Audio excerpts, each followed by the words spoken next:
tanto volumen o algo. Demasiado.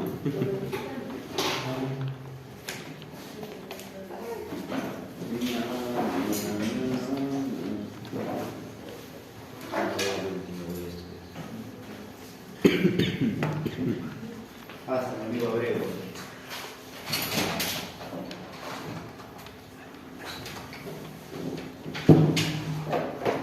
Buenos días con todos. Antes de comenzar vamos a tener una oración, así que donde están ahí sentados vamos a cuidar el rostro. Sí. Sentados todos. Oremos. Señor y Padre, damos gracias, Señor, por la vida, por este nuevo día que nos das. Gracias por estar aquí, los que han podido venir. Queremos pedir tu compañía, tu bendición, que en este día podamos sentir, Señor, que estamos bajo tu cuidado, bajo tu misericordia. También podamos participar del culto en el transcurso de la noche. Quédese con cada uno de nosotros, se lo pedimos en Cristo Jesús. Amén. Las funciones van a ser después del culto, ¿verdad? Igual que previos. Va a haber Ya voy a explicar todo otra vez. Primero vamos a decir ¿Cómo? si alguien no se dio cuenta, la Serena. No. el doctor Antonio tuvo la clase el martes, por eso a mí me toca hoy el viernes, ¿no? Sí. Él va a adelantar una clase que me ha dicho con ustedes el día lunes, ¿no? Muerte, el martes. El martes. El martes en la tarde. Porque el martes en la mañana tienen el segundo examen parcial. ¿Sí? Sí, seguro. Ok, entonces fíjense, ¿cómo va a ser la dinámica hoy? Nosotros ahorita vamos a tener dos clases que no son tan largas. Vamos a tener unos minutitos para poder esperar el tiempito para hacer nuestro pretest. Hacemos el pretest a las 9, creo que a las 9 estaría bien. Cosa que después de allí quedamos divididos para irnos al culto. Luego del culto van a regresar a esta aula el grupo mío, que es el grupo A y el D, ¿no? Sí. Regresan para acá. Los grupos del doctor Julio, de la doctora Lili, van a subir a simulación y ahí van a tener su exposición. Acuérdense que son los dos grupos que van a estar simultáneamente teniendo la exposición. ¿Ok? Como vamos a estar en el culto, no nos da chance hoy para hacer la siguiente práctica que estaba planificada. Por lo tanto, la práctica queda para el día martes. ¿Cómo va a ser la dinámica del día martes? El día martes vamos a tener la práctica que va a ser de asma y vamos a tener la de los gases materiales, ¿no? Allí los gases es una práctica que se hace en simulación. Entonces, ¿cómo vamos a hacer? Como somos dos grupos grandes, lo vamos a hacer de la siguiente manera. Los primeros 20 de la lista, hasta Paola, Potacayapa, vamos a estar en el primer bloque de clase. El primer bloque de clase va a consistir en que la mitad de ese grupo, del 1 al 10, va a estar conmigo en el laboratorio de cómputo, haciendo la clase de la primera práctica. Luego de esa práctica, el grupo siguiente, que es a partir del 11, Castillo hasta Potacayapa, van a estar en simulación haciendo la práctica de gases. Bajan los que están de simulación y vienen conmigo a la práctica de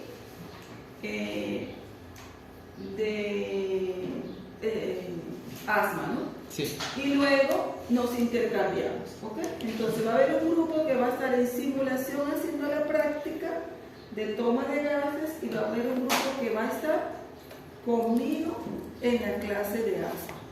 Desarrollamos la práctica, terminamos con ese primer grupo. Y luego, en la segunda hora de nuestra práctica, va a ingresar el segundo grupo de la misma manera. Desde cruz hasta Natero, estará conmigo primero en la clase de asma y luego nos intercambiamos los que están en simulación, que sería desde Obregón hasta Yampara, estará haciendo la práctica de gasometría y luego nos intercambiamos. ¿Ok? Entonces, esa va a ser la dinámica del martes. El martes vamos a tener esta dinámica bastante fuerte. El examen teórico está planteado para las 7:30 de la mañana. Pudiéramos hacerlo en la tarde, pudiéramos, va a depender de ustedes. Si el delegado lo propone, yo no tengo por qué hacerlo en la tarde, para que estén más tranquilos en toda la mañana, la clase con el doctor y el examen en la tarde. Pudiera ser, si no tienen clase en la tarde, a las 2 de la tarde, porque tendría que ser a las 2.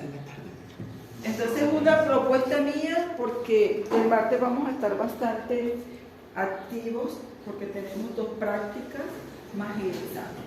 ¿Ok? El examen no lo vamos a mover del martes, porque después siguiente viene otro examen, no podemos, ¿verdad? Pero sí, de repente, el horario podemos hacerlo flexible para que sea en la tarde. Pudiera ser una opción. Y la clase con el doctor sería, no sé, a las 3 después del examen. Pudiera ser. ¿Ok? Entonces, vean esa posibilidad y a través del delegado me lo comento. Ahora sí vamos a pasar a la asistencia, ya esperamos Ahora presidente.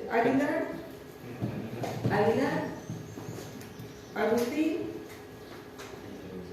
Alvarado, Álvarez, Presente. Calderón, Presente. Cano, Carúas, Carranza, Castillo, Castro Faro, Castro Brandon, Catacora, Cauna, Choque, Presente. Choque Guaita, Corso, Cotacayapa Keila, Paola, Cruz, Uno, Dionisio, González, Guaranda, Jesús, Joja, Mamani, Nateros, Obregón, Presente. Osorio, Presente. Pacheco, Paredes, Pinedo, Sopla, Techo, Tenorio, Velarde, Yampara. Bueno, desafortunadamente tienen, los chicos que no han venido tienen un mal sistema de estudio. ¿Por qué? Porque yo prefiero no faltar a mis clases y ya al haberlo escuchado, ya el tiempo que corresponde a esa clase lo tengo. Ahora, ¿qué tienen que hacer? Volver a escuchar la clase en otro tiempo, gastaron este tiempo. Tienen que planificar su tiempo. Un punto más que nos pegaron, ¿Verdad? para el pretende de hoy. Lamentablemente, así es la medicina, estamos full de clases, full de examen, pero todo tiene un orden. Si se organiza, la planificación está desde el inicio, pero si yo voy a dejar para el último día prepararme para la exposición, estoy mal, porque algunos docentes se dan cuenta y salen mal en las exposiciones y después jalan por un puntito que pudieron haber sacado más en la exposición. Les pasó al grupo anterior. Entonces, todavía siguen bastantes exámenes. Felicito a los que salieron muy bien en el primer teórico. Motivo a los que no han salido bien. Todavía tienen 3 exámenes para recuperarse. Les recuerdo que cada examen tiene su propia puntuación y el promedio de los 4 exámenes tienen que dar una puntuación de 12.5 como mínimo para poder aprobar la parte teórica. ¿Ok?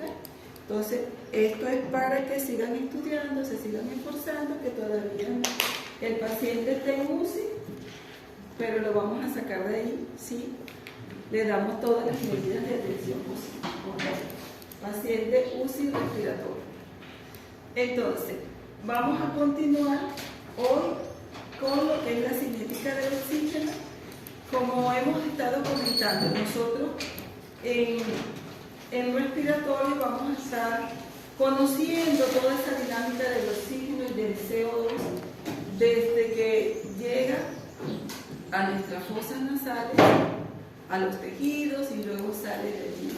Todo lo que puede pasar en todo ese recorrido. Y hoy vamos a continuar hablando de esto un poquito más.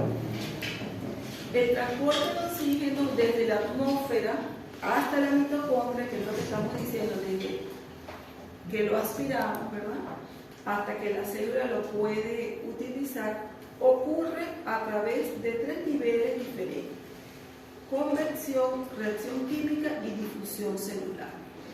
La proporción de oxígeno que llega de la atmósfera al aire alveolar depende de la presión inspiratoria del oxígeno, la cual es directamente proporcional a la presión barométrica y a la fracción inspirada de oxígeno, que ustedes ya conocen, que si estamos aquí, por ejemplo, nosotros tenemos una FiO2 de 0,22 e inversamente proporcional a la concentración alveolar de CO2 y a la presión de vapor de agua. Todo esto se toma en cuenta entonces para poder establecer esa presión inspiratoria.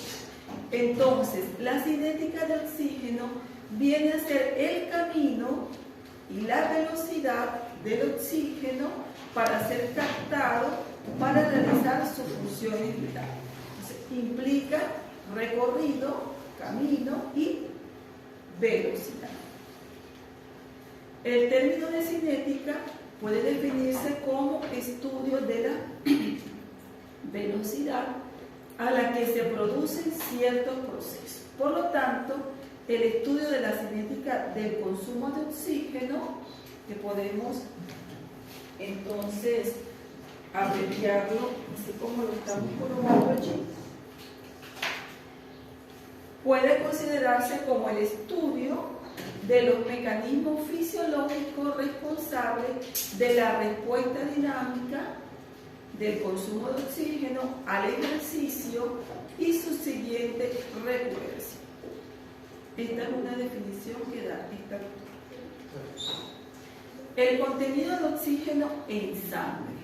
Nosotros vamos a tener nuestro oxígeno en la sangre total unido a la hemoglobina y también disuelto en el plasma. Entonces ahí es importante que podamos recordar este concepto, que fue pregunta de mi examen oral y muchos no supieron.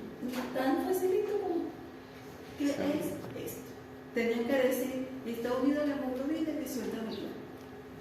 Muchos no me respondieron. Eso es tan sencillo. Entonces, bueno, que no les pase a ustedes. ¿Qué vamos a tener entonces? Estamos comentando que ese contenido de oxígeno en la sangre va a estar unido a la hemoglobina y disuelto en el plasma, y la sumatoria de esos dos va a ser entonces el contenido de oxígeno. Aquí, bueno, existe la fórmula sustituyendo los valores correspondientes, nos da entonces una concentración de oxígeno de 0.3 ml por cada 100 ml. ¿Cómo nosotros podemos medir de forma fácil nuestro oxígeno? Nosotros lo podemos hacer a través de nuestro oxímetro de pulso, saturómetro, también en algunos sitios le dicen, pero por lo general el nombre correspondiente sería un oxímetro, ¿verdad? Entonces tenemos nuestro oxímetro, que de forma muy sencilla, muy práctica, y que para mí es una herramienta muy útil en las emergencias, en la consulta, para yo identificar rápidamente a un paciente que pueda tener deficiencia de oxígeno, sin tener que sacar ninguna muestra de sangre, ¿verdad? Me ayuda muchísimo. Me permite entonces ver ese oxígeno que está unido a la hemoglobina. Fácilmente yo coloco, vamos a tener en la práctica del máster, vamos a utilizar también este oxímetro y vamos a tomarnos nuestra saturación, que es importante que sepamos cuál es nuestra saturación basal. Entonces me reporta mi saturación y yo puedo ver allí cómo yo estaría con mi oxígeno, digamos así, cómo está mi saturación, y también me da la frecuencia cardíaca. Entonces yo tengo dos parámetros de signos vitales importantes que fácilmente yo puedo identificar en mi paciente, porque este valor de saturación me puede permitir a mí como médico dar un tratamiento urgente a mi paciente. Entonces el paciente está desaturado, si tiene la saturación baja, dificultad, ya yo sé que es un paciente o que puede hospitalizar, o si de repente está en crisis asmática, broncodilatarlo rápidamente, entonces me ayuda muchísimo.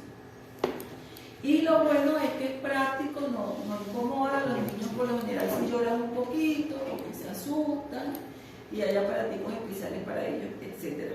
Pero lo importante es que nosotros podemos entonces conocer cómo está mi oxígeno unido a la hemoglobina a través de conocer cuál es su saturación de oxígeno.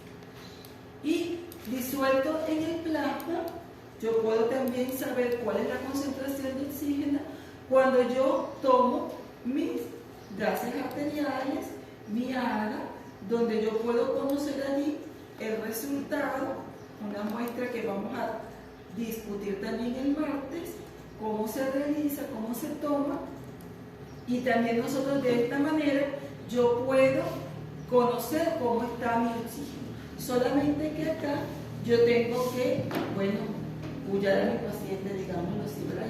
Y esta muestra es un poco dolorosa para el paciente, y para el paciente pediátrico también es medio estresante tomarla.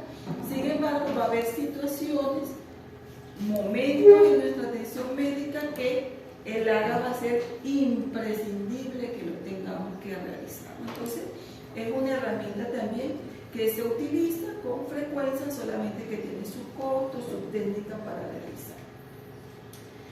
El contenido entonces de oxígeno en la sangre total, los cambios de la concentración de hemoglobina tienen mayor impacto sobre la oxigenación arterial que los cambios de presión arterial de oxígeno. Y esto es importante que tengamos ese concepto también en mente. La hipoxemia, que debería ser ese descenso de la presión arterial de oxígeno, ejerce una influencia relativamente más pequeña sobre la oxigenación arterial, si el cambio acompañante de saturación es escaso.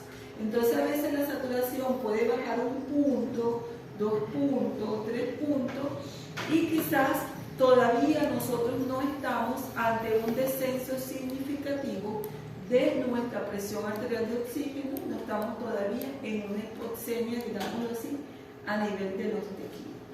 Pero si la saturación sigue descendiendo ya para rangos que son ya de compromiso respiratorio, entonces allí sí nosotros vamos a poder establecer una comparación que lo vamos a discutir la próxima semana en nuestra práctica. Entonces, nuestro transporte de oxígeno en la sangre arterial, que lo vamos a definir con estas siglas, el DO2, transporte de oxígeno, se define entonces como esa relación que va a existir entre el gasto cardíaco multiplicado aquí por los valores anteriores que teníamos por una constante, que es un factor de corrección allí, que va a ser 10, y realizando entonces las multiplicaciones, divisiones de todos estos valores, nos va a dar entonces que el transporte de oxígeno va a tener un valor de rango de normalidad entre 950 y 1150 ml por minuto. Pero si lo llevamos a metros cuadrados, sería entonces de 520, 570 ml por minuto por metro cuadrado. Este valorcito de repente también es importante que lo puedan recordar. El consumo entonces de oxígeno, nuestro consumo de oxígeno a partir de la microcirculación es una función donde va a intervenir nuestro gasto cardíaco y la diferencia de contenido de oxígeno entre la sangre arterial y la sangre venosa. Y aquí tendríamos nuestro valor de referencia de normalidad, nuestro consumo de oxígeno, si yo sustituyo entonces mi gasto cardíaco, ¿verdad?, por esa diferencia con la hemoglobina y la diferencia entre la saturación arterial y la saturación venosa, el contenido de oxígeno, en la sangre arterial y la sangre venosa, me daría entonces este valor de normalidad entre 110 y 100 ml por minuto por metro cuadrado. Hay momentos o situaciones que nosotros vamos a tener un consumo de oxígeno que puede estar aumentado o disminuido.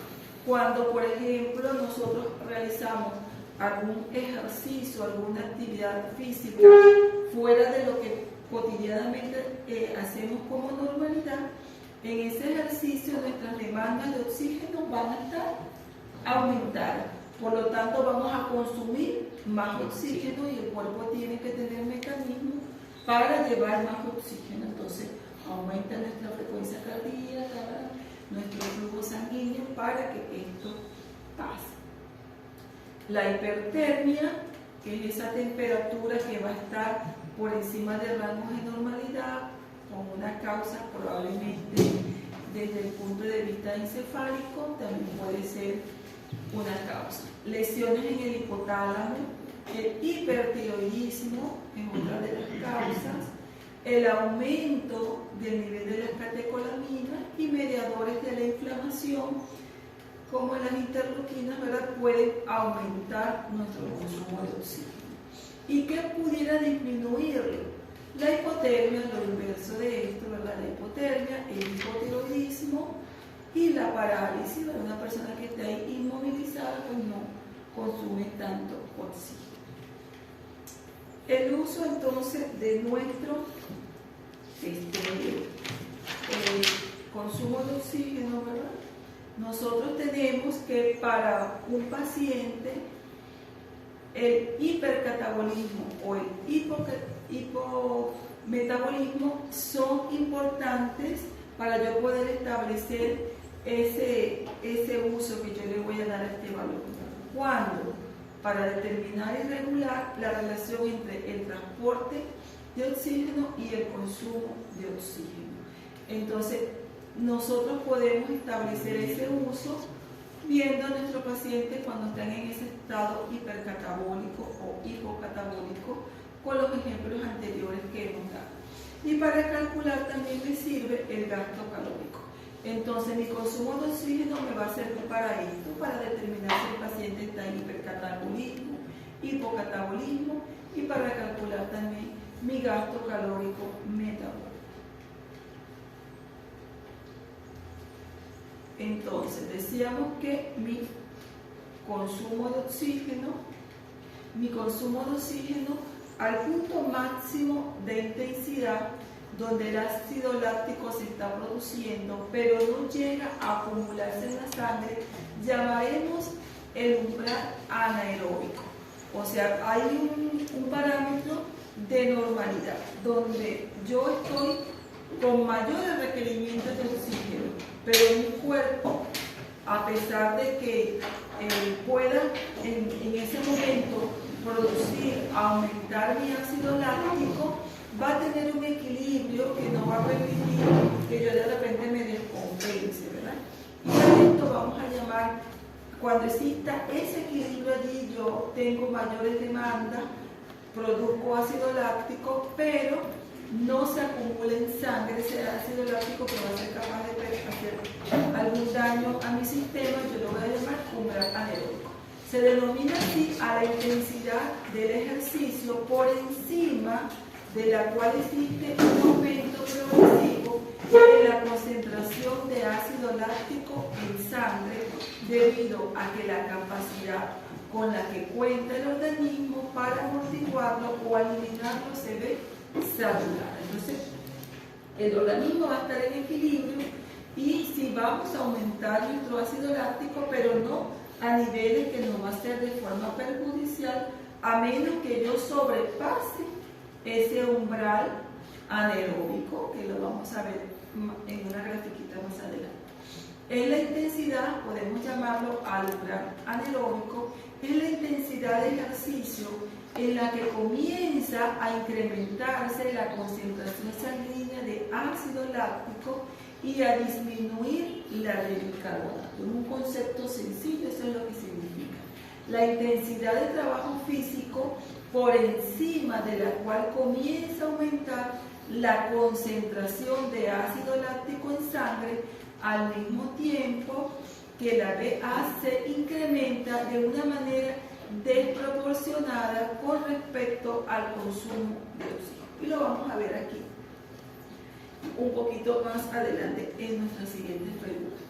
El umbral entonces anaeróbico no tiene un valor estable, ya que puede ser diferente para cada uno de nosotros debido a que no todos tenemos exactamente el mismo nivel 1 de entrenamiento en los componentes que constituyen el consumo de oxígeno, llámese las membranas, los tipos de fibras musculares, las enzimas, las mitocondrias, etc. Pero comúnmente se ha establecido que este rango va entre 70 y 90% del VO máximo de un individuo. Por supuesto van a haber diferencias porque tenemos sexos diferentes, ¿verdad? Alturas diferentes, masas musculares diferentes, intensidad diferente, ejercicios que podemos hacer diferentes y algunos llegan a tener un entrenamiento para poder llegar por encima de ese umbral anaeróbico, que son los deportistas que tienen ya un máximo entrenamiento. A partir de esta intensidad, la glucólisis comienza a predominar sobre los restantes sistemas energéticos, provocando un desequilibrio entre el ácido láctico producido y el que es eliminado por el resto del equilibrio. Cuando nosotros superamos este rango, digámoslo así, de normalidad o de aceptabilidad en nuestro sistema, comenzando así a aumentar la concentración dentro del músculo y luego ¿a dónde? A nivel de la sangre, y esto va a producir una inhibición de la producción de energía y así un descenso en la intensidad del ejercicio hasta el nivel en que el sistema oxidativo vuelva a predominar o que caigamos en el piso, como digo yo, ¿verdad? O sea, yo comienzo a hacer un ejercicio, los que realizan ejercicio de forma continua, ellos tienen un entrenamiento, ¿verdad?, que van ellos mismos sobrepasando sus propios límites, ¿verdad? Tienen un límite, avanzo, hago un récord personal, supero mi propio récord, y a medida que yo hago eso, mi cuerpo se va adaptando. Pero ¿qué pasa con uno de nosotros que quizás no sea deportista y quiere hacer eso? Entonces va a superar ese umbral, ¿verdad?, ese umbral anaeróbico, va a empezar a darse la glucólisis, a acumularse entonces nuestro ácido láctico en los músculos. El organismo va a tratar de darnos la energía suficiente, o nosotros suspendemos el ejercicio porque ya no podemos más, o caemos. Una verdad, lo digo yo, ¿verdad?, que puede pasar ahí. Y aquí tenemos entonces la representación. Decíamos que nuestro rango de normalidad considerado entre 70 y 90%, ¿verdad? Entonces aquí tenemos una grafiquita que nos permite ver. Aquí tenemos la evaluación de la frecuencia cardíaca y de la potencia. Fíjense que todo este rango aquí, nosotros tenemos el umbral adecuado y nuestro ácido láctico se mantiene, digámoslo, entre rangos normales aceptables. Pero ¿qué pasa cuando yo supero mi umbral anaeróbico, ¿verdad? Empieza el ácido láctico a aumentar, ¿verdad? Empieza a aumentar y allí empieza a verse entonces las manifestaciones clínicas. Y bueno, va a depender entonces de la intensidad que se dé. Obviamente la frecuencia cardíaca va a aumentar. Una de las cosas que quizás sí nos damos cuenta, ¿verdad?, que nuestro corazón late cuando hacemos ejercicio, y quizás podemos llegar a un máximo esfuerzo o un récord personal que la persona tenga, y la zona de entrenamiento también va cambiando de acuerdo a lo que la persona esté realizando. Pero si nosotros estamos aquí en nuestra zona anaeróbica que establecemos como quizás de normalidad, estaríamos bien. Y aquí estaríamos en nuestra zona de umbral anaeróbico, donde ya sí comienza a elevarse nuestro ácido láctico, y aquí estaríamos ya en zona de línea roja, donde sí ya va a haber las manifestaciones de complicación. Y aquí tenemos entonces nuestro siguiente gráfico que nos permite poder establecer.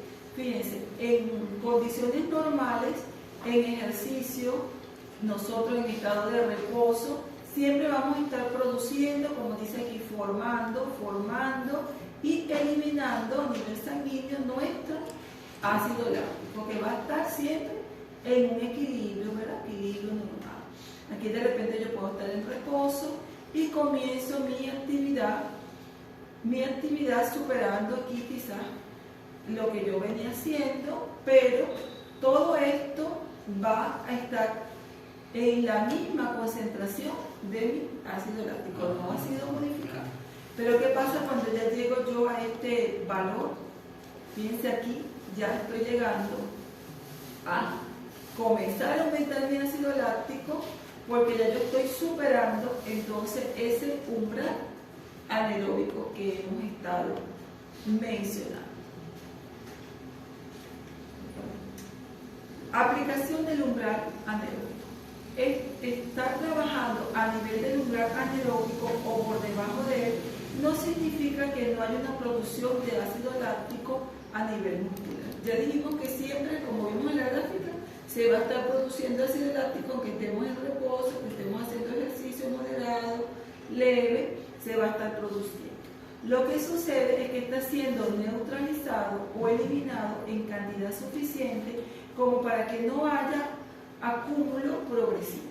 Pero si superamos ese rango, entonces sí va a producirse. Como podemos ver en el gráfico, hay formación entonces de ácido láctico en situación de reposo. Sí, la situación de reposo aquí estaba entre menos 10, vamos a devolverlo, entre menos 10 y este cerito que estábamos acá, ¿verdad? Entonces ahí había una persona que estaba en situación de reposo, pero igualmente el ácido láctico estaba normal, comenzó la actividad, pero se mantiene igual el ácido láctico. Entonces, trabajos de baja intensidad correspondiente al tiempo situado entre 0 y 30, que sería esto, ¿verdad? Entre 0 y 30, todavía nosotros estamos ante un rango de normalidad. Pero, si yo supero entonces esa intensidad, entonces sí comienza a eliminarse. Lo que ocurre es que está siendo entonces eliminado, y como consecuencia de ello, el análisis del lactato sanguíneo prácticamente no tiene ninguna variación, siempre se va a mantener igual. Cuando la intensidad del ejercicio aumenta tanto como para que la eliminación del lactato no consiga equilibrar la formación, a partir de entonces del minuto 30, como lo vimos en el cuadrito, vemos entonces el aumento progresivo del lactato sanguíneo. Bueno, aquí sería a partir de 30, ¿verdad? Comienza el aumento progresivo del lactato.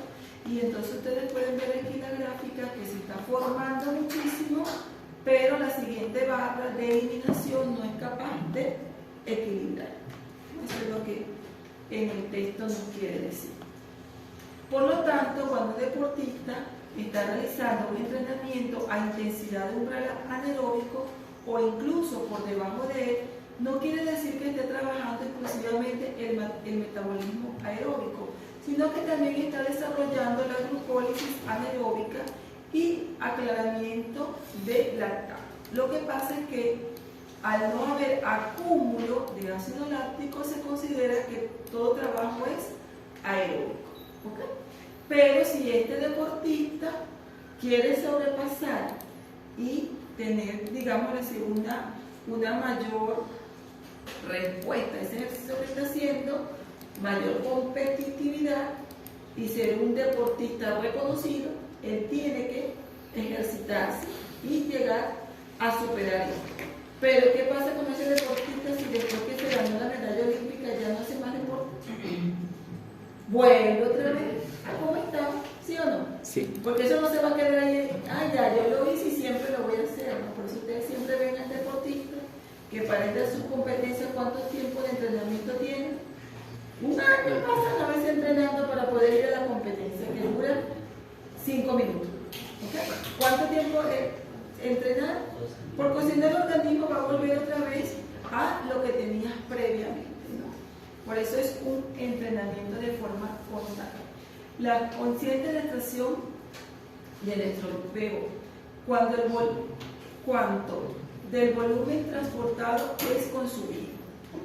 Es el cociente del consumo de oxígeno dividido por el transporte de oxígeno en la sangre arterial.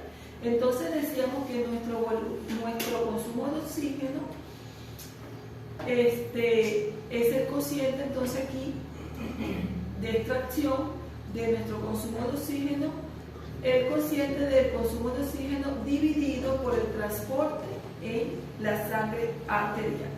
Es la fracción de oxígeno entregada a la microcirculación que es capaz de ser captada entonces en el interior de los tejidos. Entonces tenemos un oxígeno que sí va a llegar a la final, digámoslo así, ¿no? Al final de todo eso llega a la célula. No todo el que respiramos, no todo el que es capaz de atravesar todas esas barreras a través de las diferentes presiones, pero sí va a llegar entonces el que es suficiente para mantenernos en equilibrio. Y entonces ese cociente tiene un rango de normalidad de 0.2 a 0.3.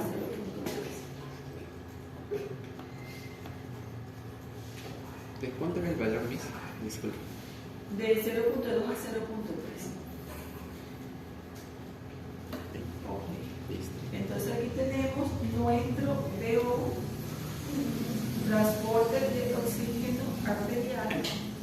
El DO, que es el VO2, se vuelve dependiente del suministro, recibe el nombre entonces de transporte crítico de oxígeno. Es el punto en que la producción energética en las células queda limitada por el oxígeno. O sea, ahí va a haber un punto crítico de consumo de oxígeno, ¿verdad? Si no se le manda a las células esa cantidad de oxígeno, ¿qué va a pasar con las células? Empiezan a mandar señales a nuestro cerebro a través del mecanismo que vamos a ver. Hiperventilación. Puede haber una compensación a través de la ventilación, empezamos a respirar más, la frecuencia cardíaca, ¿verdad? Cambios en nuestro pH, todo tratando de hacer un equilibrio, porque las células, digámoslo así, necesitan tener lo mínimo de oxígeno necesario para sobrevivir. Entonces, este concepto también es importante. Y la valoración de la oxigenación, fíjense, en la pandemia, quizás ustedes no estuvieron en esta situación de estar vestidos como astronautas, ¿verdad? Que ya los pacientes, un pacientico una vez no me reconoció porque siempre me veía toda así, vestida, y cuando ya no me veo así, que cambiaron un poco los lineamientos, no me reconocían, ¿no? Pero así andábamos en la pandemia. ¿Por qué? Porque nosotros necesitábamos darle oxigenación a nuestros pacientes con COVID. La mayoría de nuestros pacientes murieron porque no tenían oxígeno. Sus tejidos no fueron capaces de seguir adelante por la falta de oxígeno.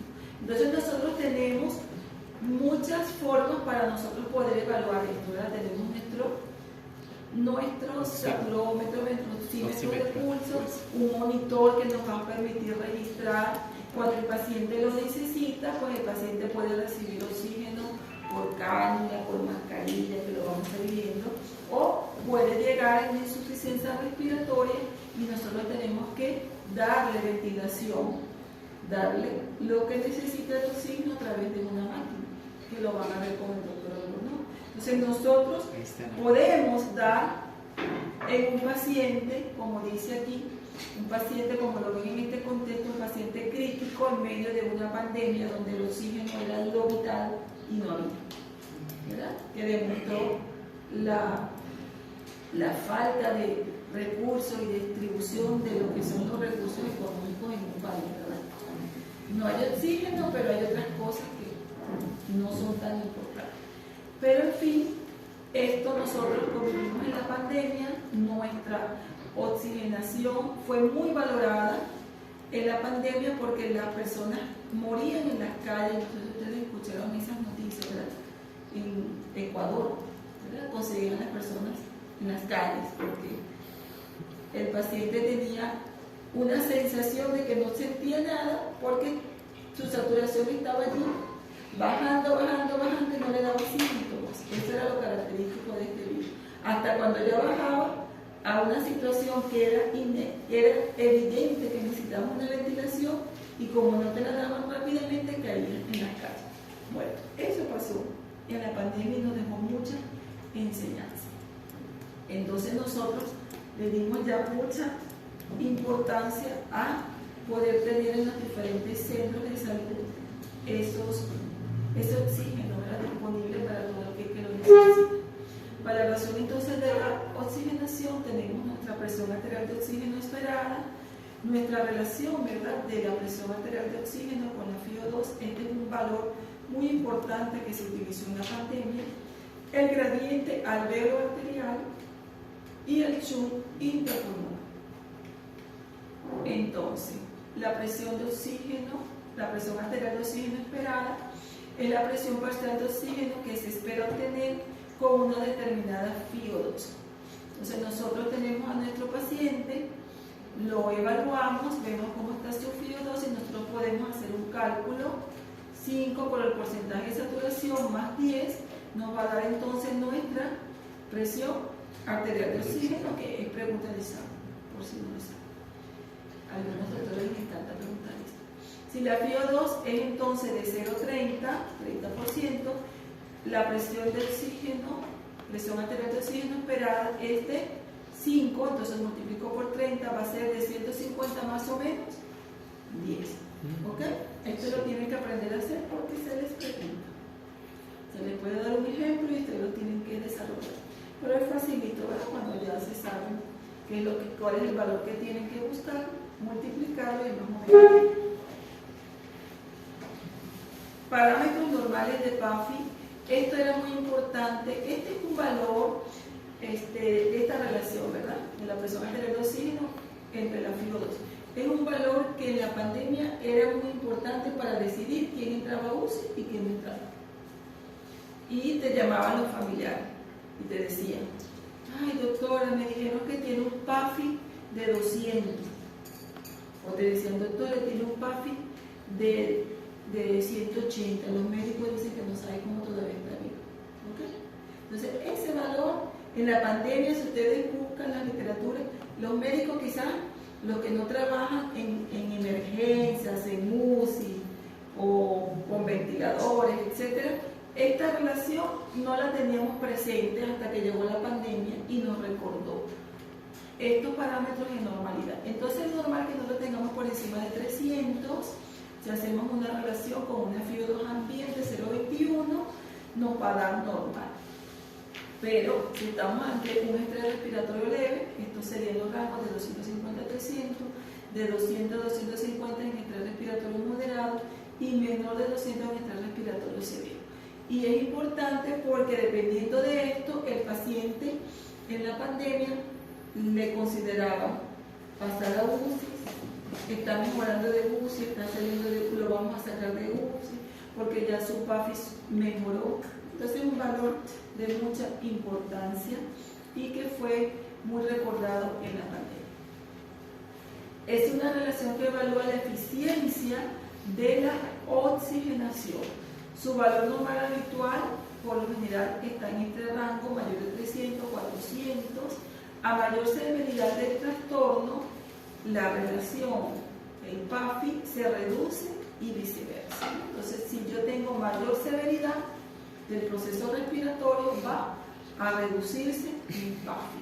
Y si tengo buena función respiratoria, pues mi PAFI siempre va a estar en rango alto de normalidad.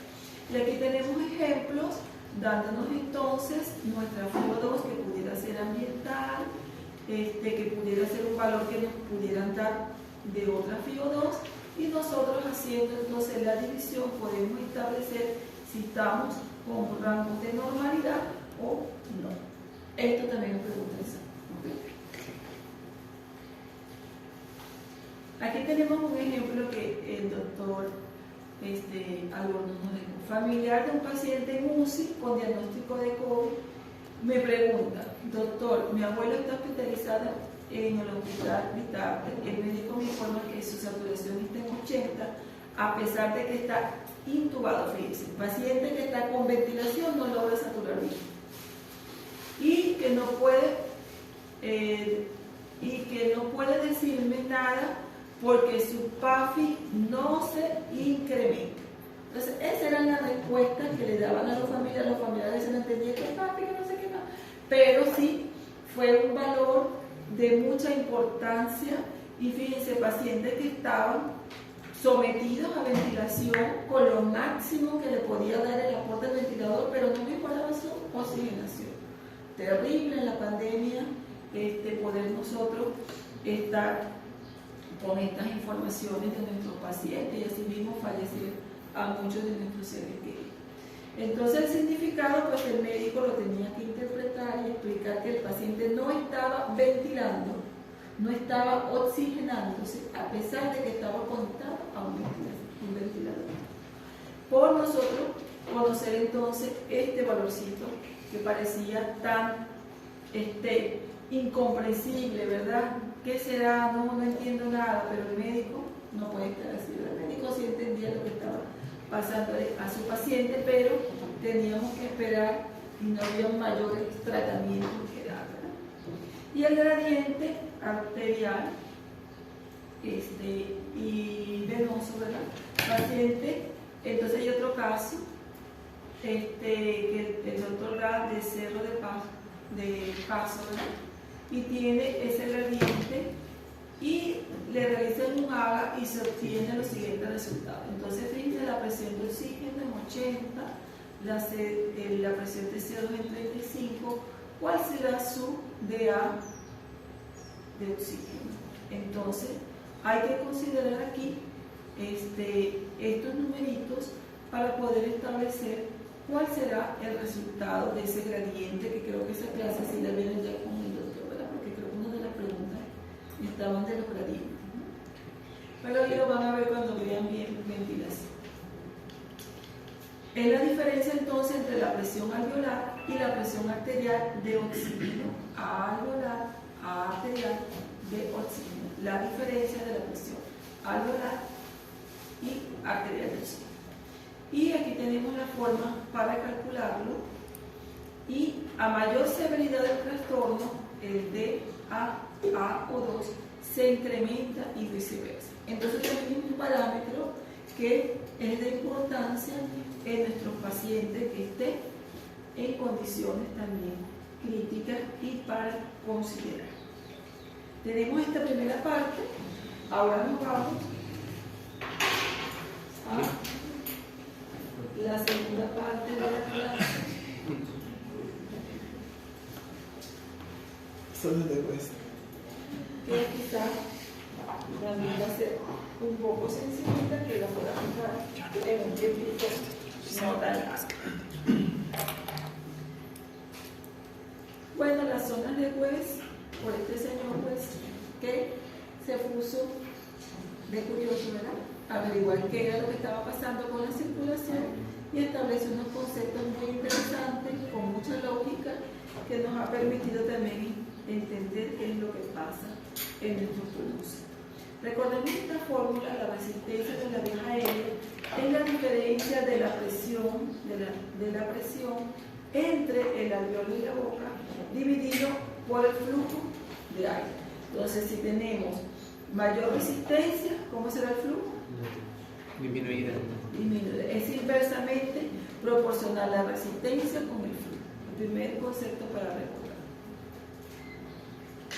En el pulmón van a existir zonas con diferentes relación ventilo-perfusión. Esto es lo que quiere decir el PQ. Ventilo-perfusión, la relación ventilo-perfusión. En sujetos sanos, la posición de pie o sentado erguido, las regiones inferiores del pulmón ventilan más que las regiones superiores. Nuestra parte inferior del pulmón va a respirar, va a tener, como dice aquí, mejor ventilación que las partes superiores. Las diferencias de esas regiones, las diferencias regionales de la ventilación van a depender principalmente de los efectos de la fuerza de gravedad. Las regiones del pulmón que están más bajas, son las regiones de declive, ¿verdad? Por un mayor efecto de la fuerza de gravedad en la presión intrapleural. Estas relativamente mejor ventiladas que las zonas superiores, que son las no declive. Entonces, esto va a depender de la fuerza de la gravedad y de los cambios de la presión que van a tener la parte inferior de nuestro pulmón, llámese las bases pulmonares, o las partes superiores, los vértices pulmonares o los ápices pulmonares. Va a haber una diferencia encarecida, ¿por qué? Por la fuerza de gravedad. La presión intrapleural es menos negativa en las regiones declives que en las regiones no declives. Quiere decir entonces que vamos a tener menos presión intrapleural en las bases que en los ápices o en los vértices. Esta diferencia de presión determina una presión transpulmonar o presión de distensión sea mayor en las regiones superiores del pulmón. Por lo tanto, los alveolos en las regiones superiores tienden a tener más volumen. Entonces, el volumen de los alveolos, o sea, los alveolos van a estar más distendidos, ¿a dónde? Arriba, ¿verdad? En los vértices, en los ápices del pulmón.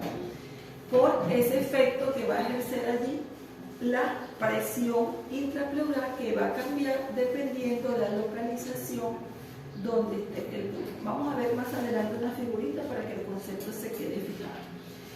Es esta diferencia de volumen lo que lleva a la diferencia de la ventilación entre los alveolos.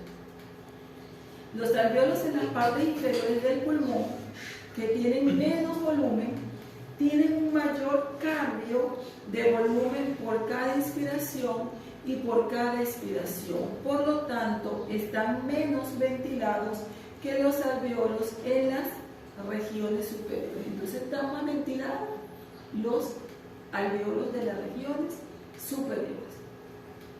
A capacidad residual funcional, el alveolo en la parte superior del pulmón se encuentra en una porción menos empinada de la curva presión-volumen alveolar, es decir, es menos adaptable, y el alveolo más adaptable se encuentra en la región inferior del pulmón. Otro concepto para recordar. Entonces aquí podemos verlo en nuestra gráfica. Aquí podemos ver cualquier cambio de presión transpulmonar durante el ciclo respiratorio normal causará un mayor cambio de volumen en el alveolo de la región del pulmón más baja que en el alveolo en la región superior. Entonces aquí decíamos que la presión a nivel de las bases, la presión pleural es menor, ¿verdad? Que la de los vértices o de los ápices. Entonces la presión pleural va a ser menor aquí, y esto va a conllevar, fíjense, si ustedes ven aquí, cómo está el volumen aquí. Es menor en las bases, si lo traspolamos para acá, que en los vértices, en los ápices. El volumen aquí sería mayor.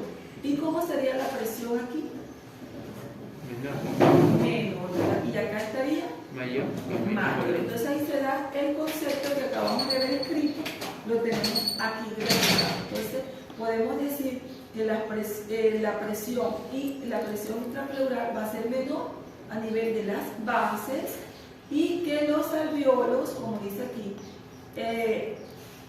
causando un mayor cambio en el volumen en el alveolo, en la región del pulmón más baja, que en el alveolo en la región superior. Entonces va a haber un cambio allí que va a causar esa diferencia de presión. Cuando nosotros hablamos de inspiración e inspiración, lo hicimos de forma general. Ahora estamos viendo que dependiendo de la localización del pulmón, van a haber cambios también en la presión y que eso va a tener también relación con la presión que va a ejercer la presión atmosférica, ¿okay?, sobre el mismo pulmón en sí. La fuerza de gravedad.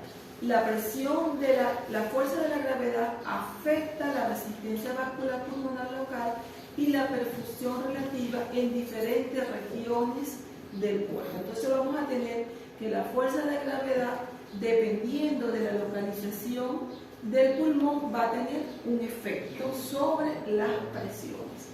En un sujeto sano, sentado, erguido o de pie, hay mayor flujo sanguíneo por unidad de volumen hacia las regiones inferiores del pulmón. Va a tener mayor circulación, ¿quién? Las bases del pulmón. Acostado, este patrón de perfusión regional se altera.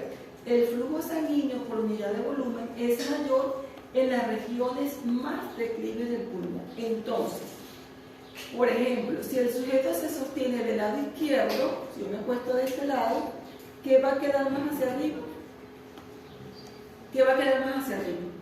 El pulmón contrario, ¿verdad? Entonces, el pulmón izquierdo recibirá más flujo sanguíneo porque está en la parte de abajo y por unidad de tiempo que el que recibirá el pulmón derecho. Esto es ejercido ¿por qué?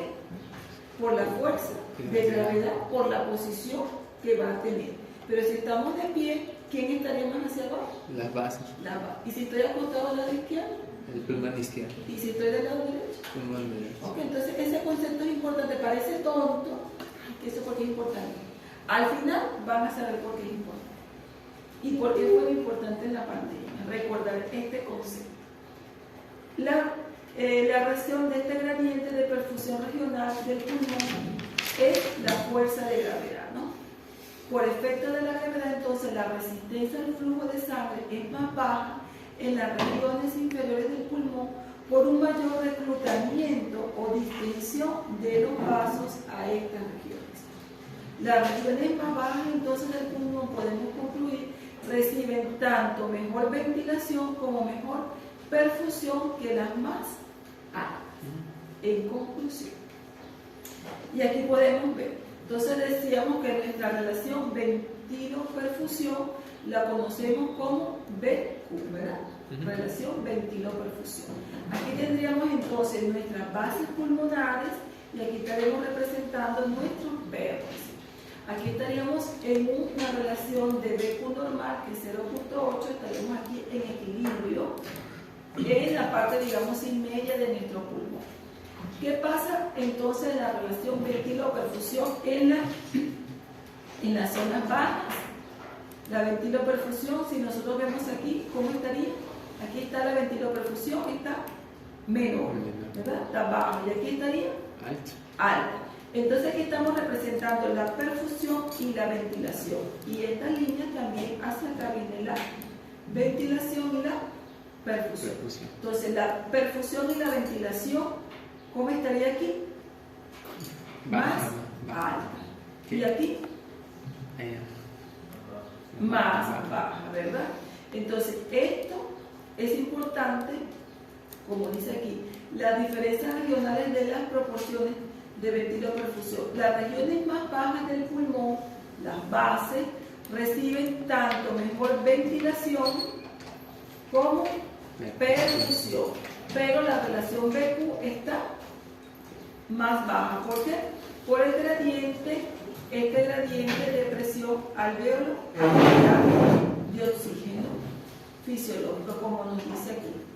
El gradiente de perfusión desde la parte baja hacia la parte alta del pulmón es mayor que el gradiente de ventilación. Esto determina que la proporción BQ es relativamente más baja en relaciones más declives del pulmón.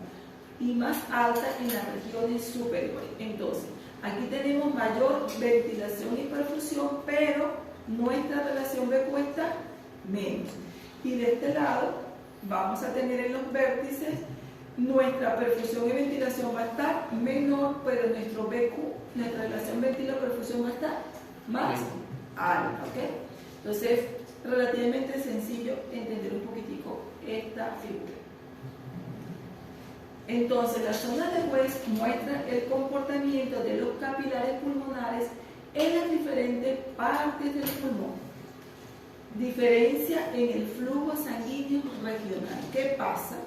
Ya dijimos que hay diferencias de presiones a diferentes niveles del pulmón y también van a haber diferencias en el flujo en diferentes porciones del pulmón, y eso fue lo que el señor Wells pudo identificar. Entonces, el pulmón está dividido en 3 zonas acorde a su magnitud relativa de las arterias, venas y las presiones alveolares.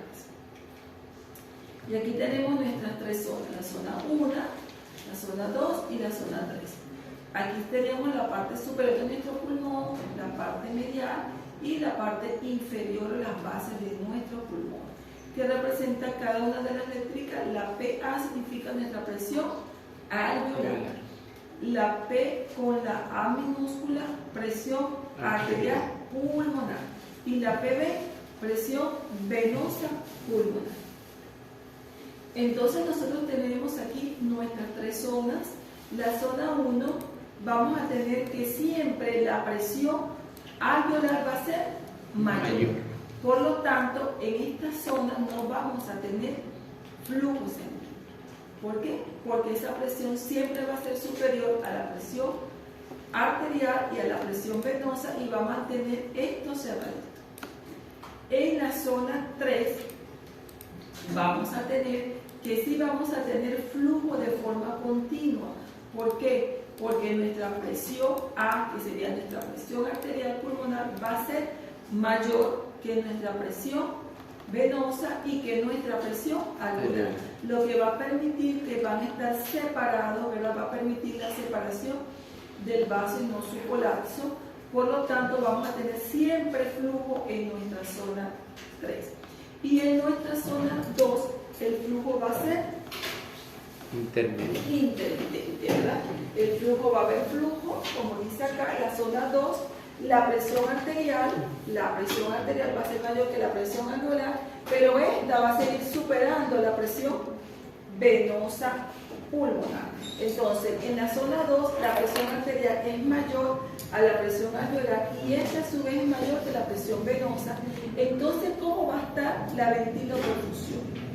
En la zona 1, nuestra ventiloperfusión va a ser alta y esto es lo que va a corresponder a nuestro espacio muerto, donde no vamos a tener ese flujo porque vamos a tener nuestro flujo reducido. Y en nuestra zona 3, la ventiloperfusión va a ser baja y nuestra ventiloperfusión va a ser intermedia en nuestra zona 2. Aquí vamos a tener entonces mayor,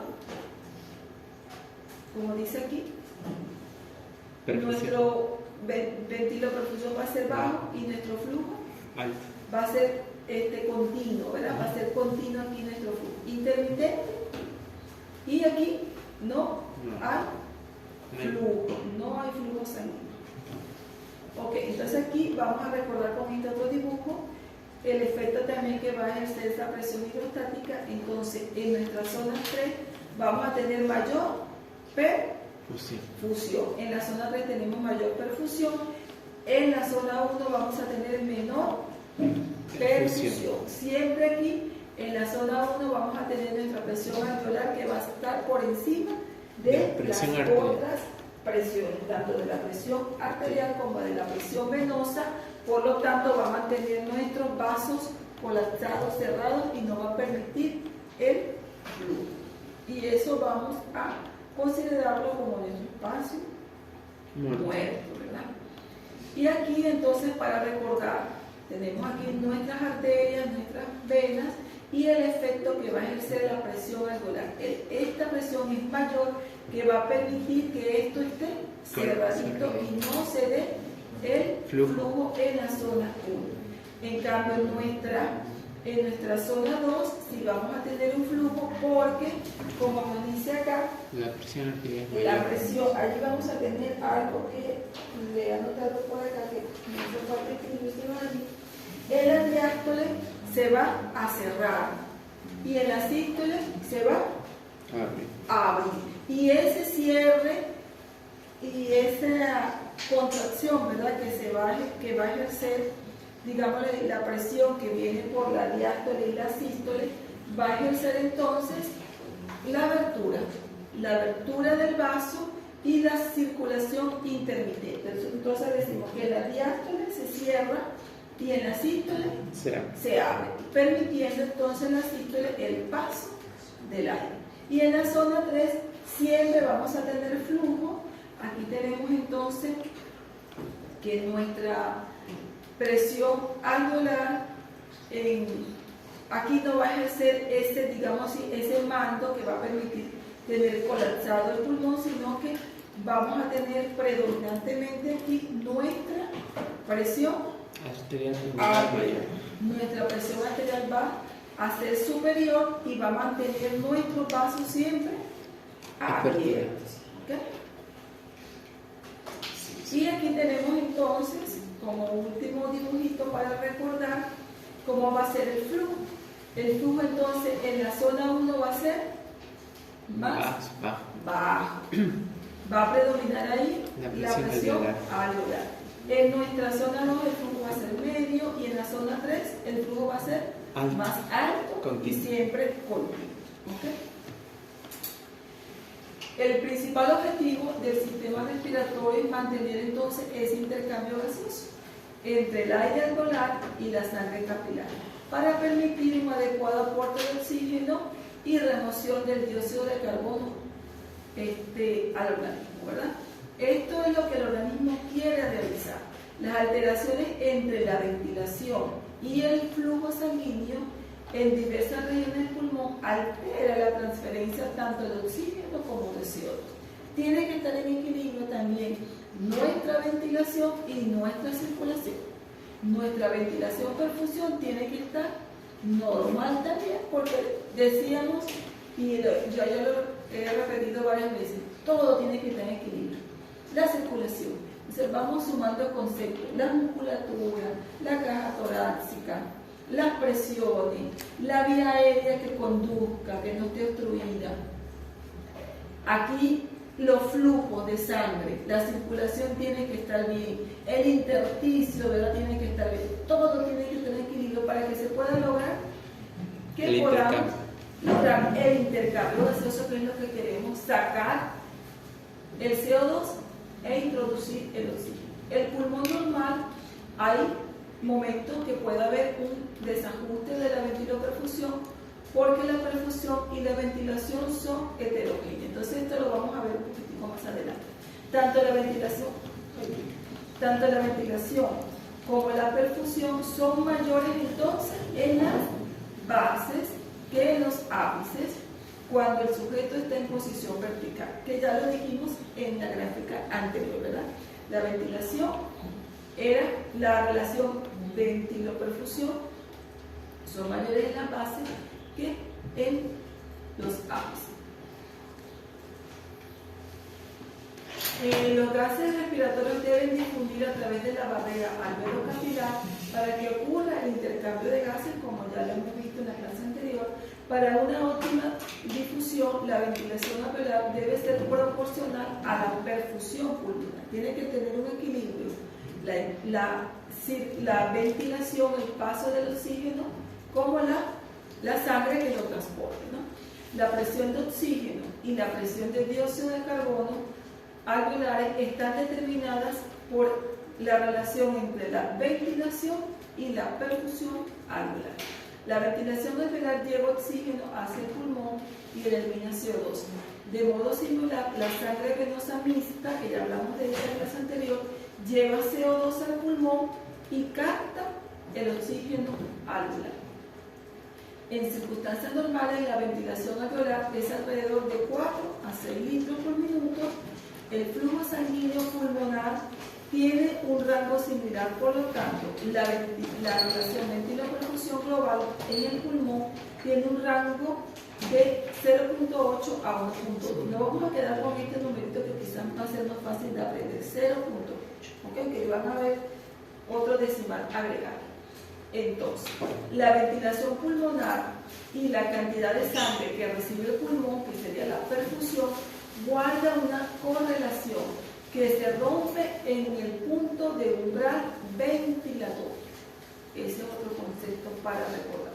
Entonces, en reposo, nuestra perfusión es de 5 litros y nuestra ventilación de 4.2 litros por minuto. Decíamos que en las bases hay mayor, ¿qué cosa? Perfusión. Y en los vértices es mayor la ventilación que con respecto a las bases. Y la relación, el valor de referencia de normalidad lo vamos a tener en 0.8. El cociente de ventilación-perfusión del pulmón puede oscilar casi entre 0, y vamos a hablar de 0 cuando el pulmón no está ventilado, y vamos a hablar de infinito cuando el pulmón no está perfundido. Entonces, si yo veo 0, ¿qué me quiere indicar? No hay ventilación. Y si veo infinito, no hay perfusión. Dijimos, tiene que haber un equilibrio y nuestro rango de normalidad sería un BQ de 0.8. Y van a haber entonces alteraciones de esta relación de normalidad que me pueden dar alteración de mi BQ. Cortocircuito, comunicación, unidad de alveolos capilares que van a estar no ventilados. No van a estar ventilados y nuestro resultado va a ser igual a 0. Entonces 0 es no ventilación.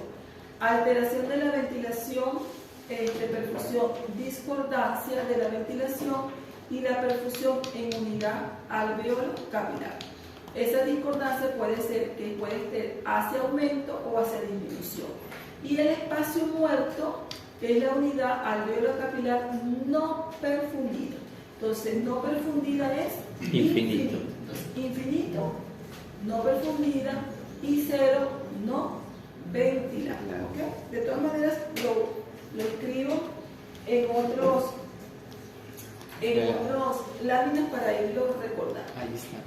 Y tenemos que tener un equilibrio, ¿verdad? En todo. Para que se pueda lograr esto que parece tan sencillo, respirar, ¿verdad? Yo digo, tan sencillo, mire todo lo que hemos hablado, lo que tiene que pasar para que se logre eso, ¿no? Ok, entonces, ¿qué puede alterar esa relación ventilo-perfusión? Dijimos que para que todo tiene que estar en equilibrio, ¿verdad? Mis alveolos con buena ventilación y mi circulación con buena perfusión. Con buena perfusión. Tiene que estar esto en equilibrio.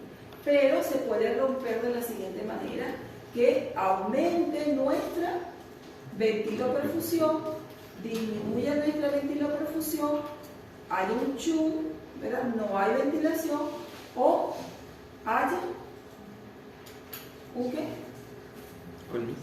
El infinito. Haya este es espacio muerto.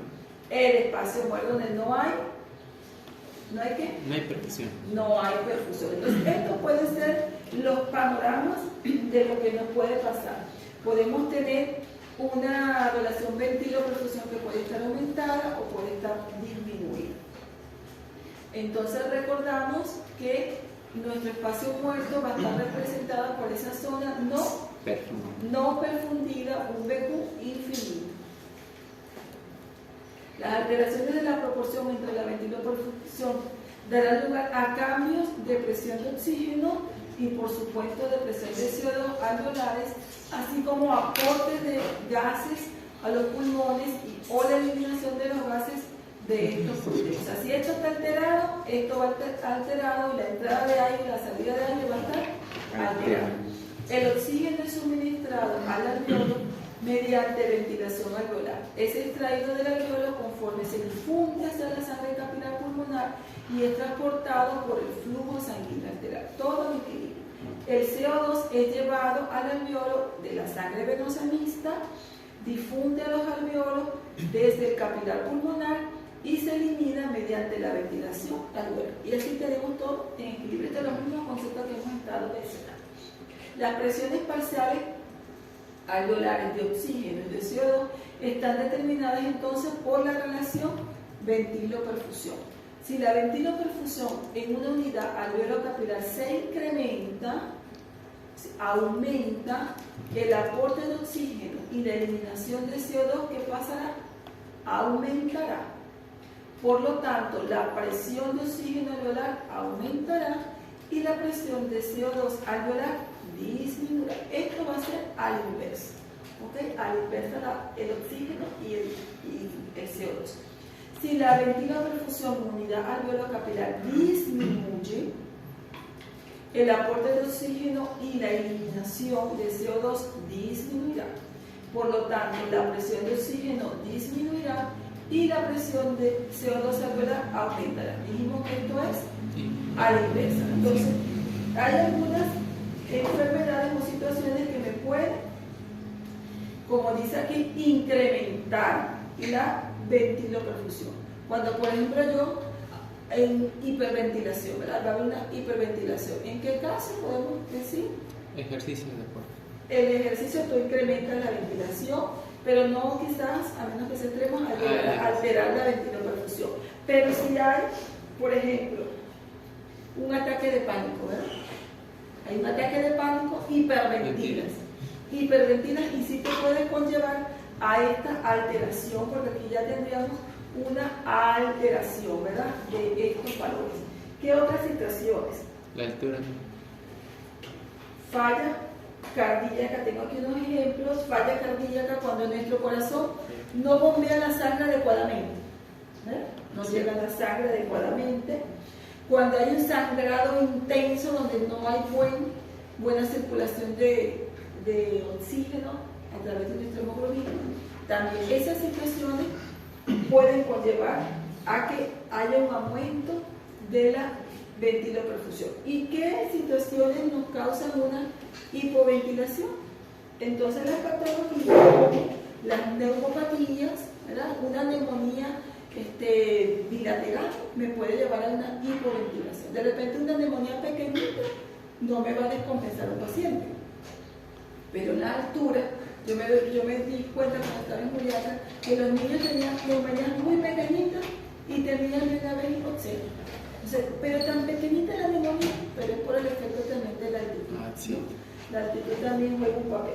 Entonces, en las neumopatías, en las miopatías, en las neuropatías, nosotros podemos tener una hipoventilación y podemos tener una disminución de nuestra relación ventilo-perfusión.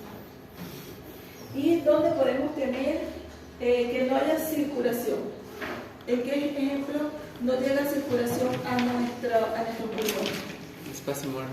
Cuando hay, bueno, el espacio nuestro también está allí, pero si se para nuestro corazón, no llega, ¿verdad? O si hay un embolismo pulmonar, ¿verdad?, que están construidos los vasos, hay embolismo pulmonar, no hay circulación, entonces estos pueden ser ejemplos también de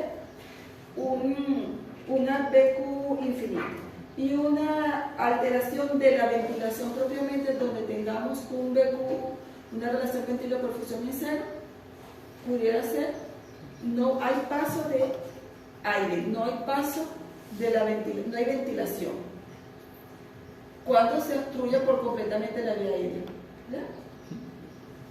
Un cuerpo extraño en vía aérea obstruye, ¿y qué pasa con la persona? Si no le sacan, ¿qué pasa? Se ahoga y muere. Se muere. ¿Por qué? Porque no hay Paso de ventilación. ventilación. ¿Ok? Ese sería un caso también de un BQ cero, ¿no? Ok, entonces aquí tenemos nuestra figura que nos va a permitir analizar también esta relación.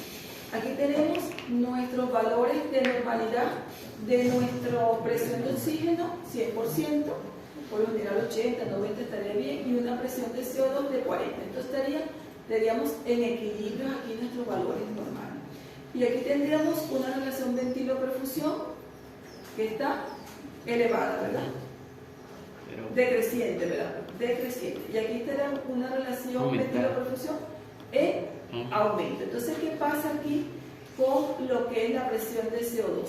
Fíjense, si nuestra relación ventilo-perfusión está en descenso, ¿qué pasa con nuestra presión de CO2?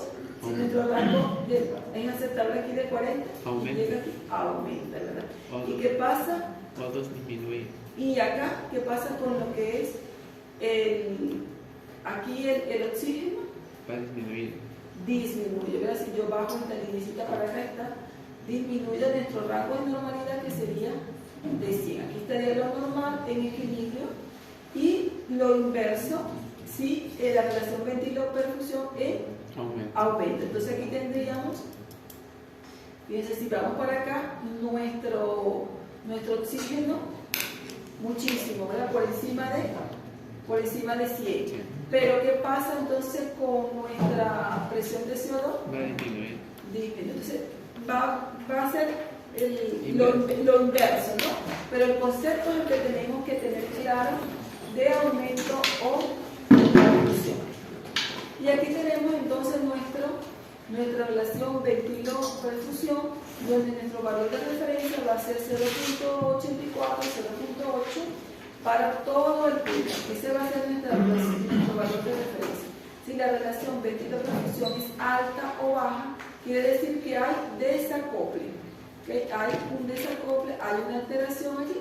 Si esto no es adecuada la relación ventilo-perfusión, se dan cambios en donde se van a dar cambios en la presión arterial de oxígeno, en la presión arterial de CO2 y en la presión alveolar, de oxígeno CO2 y la presión arterial de oxígeno y de CO2. Va a haber cambios en esta que van a ser lo contrario, ¿verdad? Se aumenta el CO2, disminuye el oxígeno y así. Consecuencias del desacople, aparece la hipoxemia arterial. Cuando hay un desequilibrio, la presión arterial de oxígeno disminuye por debajo de 80 y ahí van a verse las manifestaciones clínicas en hipercamia. Entonces va a haber aumento de la presión arterial de CO2.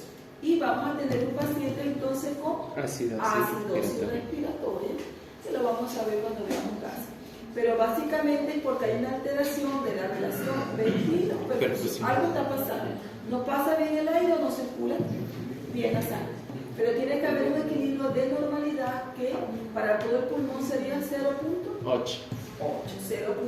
Si hay alteración de esa relación, va a haber alteración en las presiones alveolares, en las presiones arteriales, tanto de oxígeno como de CO2. Y bueno, aquí tenemos nuestro dibujito al final, ¿verdad? Los diferentes de esas coplas que pueden haber de aquí está igual. Si ustedes ven aquí, nuestra relación ventilo-perfusión está en 0. ¿Qué quiere decir que no hay? Perfusión. No hay. Y aquí, no, espere. a la inversa, ¿verdad? Aquí no habría. Aquí no hay, aquí te la violo bien, pero no hay vaso, ¿verdad?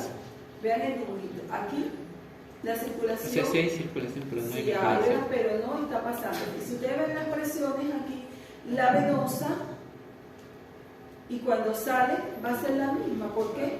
Porque no hay ventilación. Porque no llegó a ver la ventilación. Y aquí estaríamos en normalito, ¿verdad? Y aquí nos habla de la relación en cuanto a las bases y el APES, que ya lo habíamos comentado anteriormente, nuestro punto de normalidad 0.8. ¿Y qué pasa a nivel de las bases? La ventilo-perfusión, ¿cómo está? Baja. Y en los APES, en los vértices, está alta. Y esto sería la ventilación y la perfusión va a estar alta en las bases, pero en los APES va a estar disminuida. Esto es cuando nosotros estamos analizando la ubicación, en la ubicación. Porque estas son las costillas, por ejemplo, fíjense, la segunda costilla, tercera, cuarta y quinta costilla. ¿Quién está más hacia abajo? En la parte más declive. Tercera. Porque si comparamos esta estaría más hacia. Esa sería superior. Más hacia arriba, ¿verdad? La superior, la 2. ¿Y la quinta? Más superior a la baja. estaría más en la parte inferior. Entonces, dependiendo de la ubicación, digámoslo así, de nuestro pulmón, de nuestros vasos en el pulmón, si yo lo relaciono con las costillas, aquí estaríamos en la parte superior, aquí estaríamos en una parte más declive, y aquí podemos evaluar cómo está la ventiloperfusión a nivel del APES y a nivel de las bases. Si yo divido aquí mi pulmón, o me ubico, mejor dicho, por las costillas. Y aquí entonces tenemos nuestro dibujito para recordar. Digamos que nuestro punto de normalidad es 0.8. ¿Cómo está aquí nuestra relación?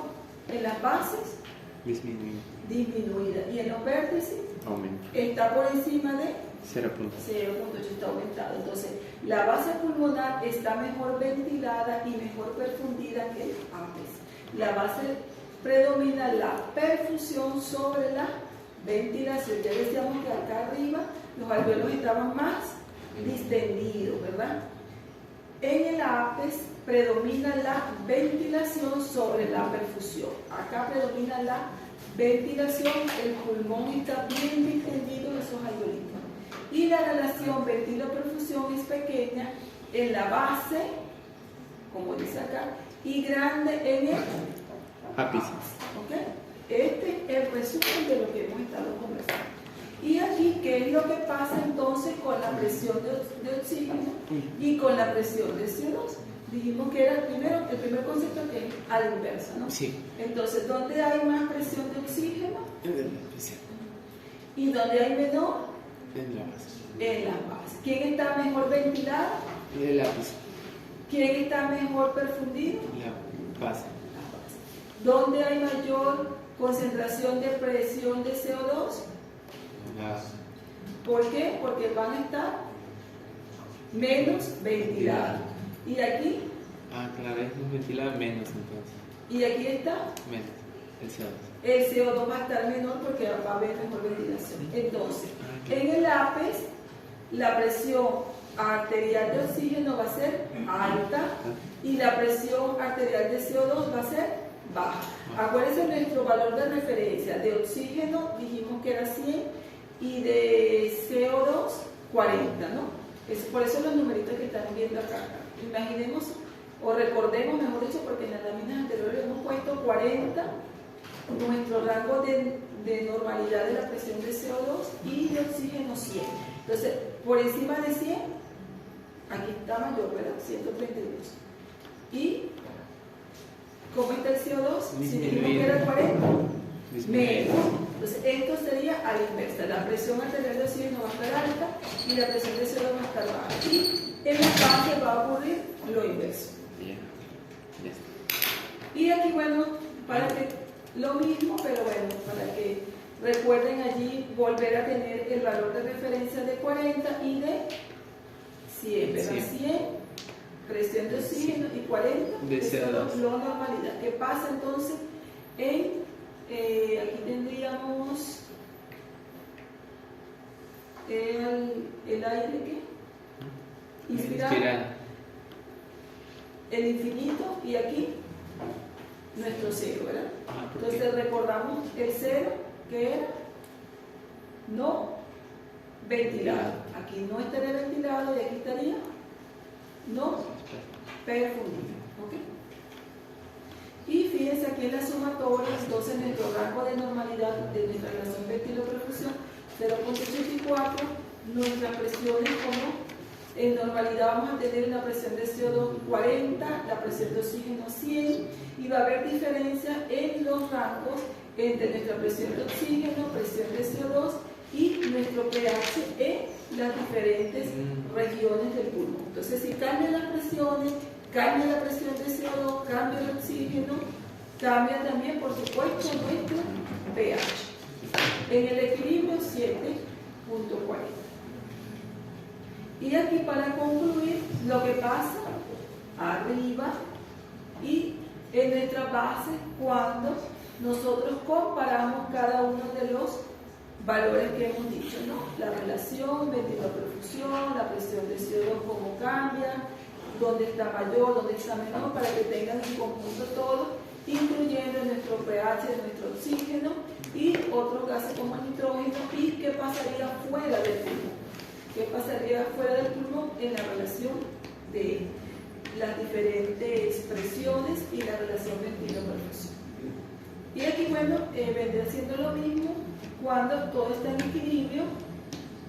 Tenemos aquí nuestro oxígeno 100%, nuestro CO2 es 40, nuestra circulación venosa mixta, viene la sangre, hay la diferencia de presiones y sale todo hacia la normalidad. Pero ¿qué pasa cuando hay algo que no permite el paso del aire o cuando no se produce la circulación?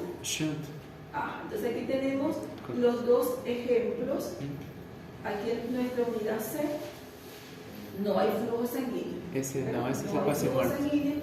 Entonces, ¿qué va a pasar? Esto no se va a poder dar grabado, se van a mantener las mismas presiones y esto va a ser lo que va a pasar, por ejemplo, cuando hay un embolismo pulmonar. Pero no hay flujo sanguíneo en esta zona, no se logra hacer el intercambio.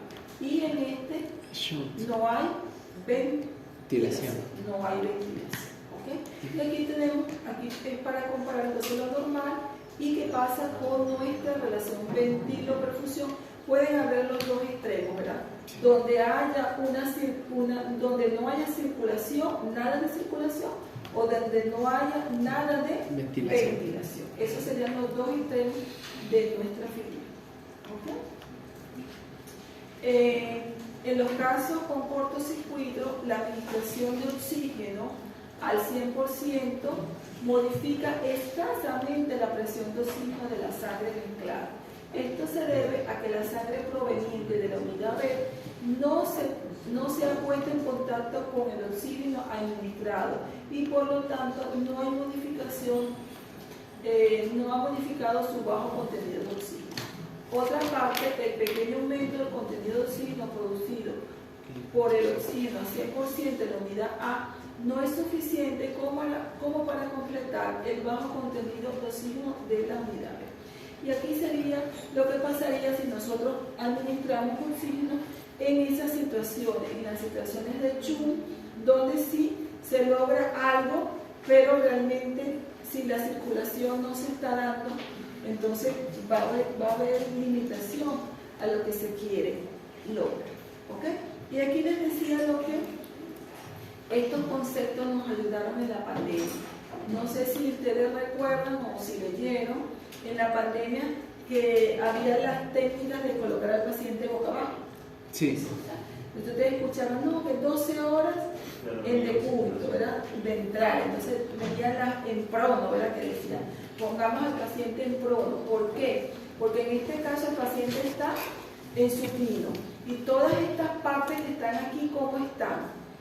Llenas de secreciones, de moco, de dendrito, de lo que sea aquí. Nuestros alveolos están llenos de secreción y hay incluso un derrame pleural aquí. Entonces tenemos nuestro pulmón, toda esta parte que no está ventilando. Entonces si yo estoy en esta posición, esto que en condiciones normales debería de ventilar más, está lleno de flema, entonces el paciente está peor, ¿verdad? Si yo lo invierto, esto de forma natural va a ser lo que va a ventilarse, aumentaría. Entonces esta parte se va a ventilar mejor por la posición que tenemos, por el efecto de la gravedad. Entonces ese concepto fue importante para lograr entonces que estas posiciones mejoraran la oxigenación de mi paciente, logrando que estas áreas se siguieran ventilando y mejorar el efecto de la gravedad sobre estas áreas que no estaban ventilándose de por sí, pero en la posición que las tenía puede mejorar la ventilación por el efecto de la gravedad. Entonces todo esto tiene importancia. Parece sencillito, así como que no, ¿qué importancia tiene? Pero miren, salvo vida, recordar los conceptos del efecto de la gravedad en la pandemia. Listo. Entonces, terminamos. A ver, Tenemos un ¿Qué hora es, minutito Charo? para separarnos y hacer el Sí.